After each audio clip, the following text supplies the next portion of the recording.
Basically, like I was saying, in 2015 is when I actually went to get my certification. During that period, I actually got a job in the same in a secondary school, and I thought this is the moment that I can actually go and get myself into a training program because I'll have the school holidays to go and actually dedicate some of my time to training itself. So that was one of my major light bulb moments. Another was when I got approached by a magazine to do a photo shoot with them. So my first ever editorial was with as a hijabi bride. So that was a major turnaround for me.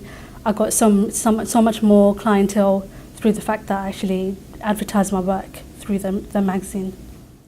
Okay, yeah, a lot, to be honest, with the commitment itself, because having a business on the side while you are actually working full time is a major commitment. You will have issues balancing your work and life. Sometimes it really does overlap. So sometimes I'd be coming home from work and dedicating a good few hours, whether that's going out to a client's house or editing pictures. So that was one of the major issues, really. Also, the fact that I had to consider whether I would be able to commit my time to my business or not. And I think that's one of the major issues, really. Well, one of the things that I needed to make sure I did was organise my time really well. So a lot of the busy periods usually fall between the holiday times when I was working back in the school. So that was one of the ways I was able to really tackle that issue. So also trying to make sure that I don't put anything, try and book anything during the times that I'm working, or even after work, because it just would be too hectic. Well, the time management, I think, is another thing, definitely. You know, if you're not so well known in the beauty industry, it's a really competitive, demanding industry itself. You know, not everyone is well known, not everyone gets clients on a back-to-back basis. So obviously that's one thing, you know, you need to, if you're not that well known, you need to dedicate a lot more time to trying to get your work out there, whether that's actually hiring models out to do your work on, or, you know, making sure that you're regularly updating your social media site with your actual skills, and that takes a lot of time. Well, maybe a little bit, you know, within our culture, obviously, sometimes one of the challenges is obviously you'll have people that are wearing a hijab or not wearing a hijab, and, you know, putting yourself out there or putting your face on someone else's platform can be quite intimidating for clients.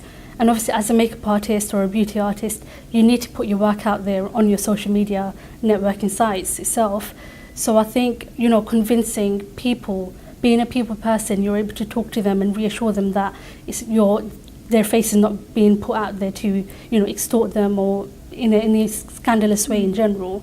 And I think that's one thing that I've been able to do really well, is convince people that, you know, whatever pictures I'm taking, you will know beforehand that these are the pictures. You can, you know, confirm which ones you like and what you don't really like, and I'll put whatever you want on my platform.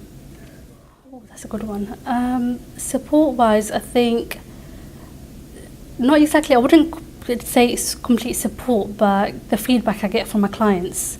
That's one of the major things that I find really rewarding, and it really pushes me to get myself out there more, and, you know, it just pushes me to do better.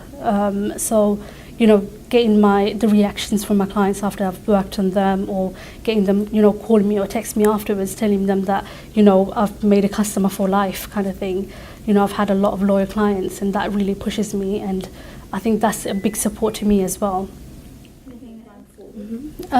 Setting goals, that's a major part, definitely, I think, in anybody's business. If you're not setting yourself goals, whether that's trying to increase your followers on your social media site or trying to make sure that you're marketing your brand well, then you can't really move forward with anything. I definitely did a lot of planning, whether that was just rebranding myself, putting my logo out there, you know, making business cards, you know, promotional material in general, or just starting up your Instagram page or your social media network.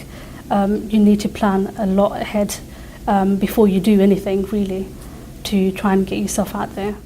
A lot of brainstorming. I'm a very, you know, paper to pen type of person, so I literally brainstorm everything that I kind of want to achieve within, you know, I'll give myself like a 6-month thing. So I'll say in the next 6 months I want to achieve X, Y, and Z, and I'll work on it from, A to B kind of thing.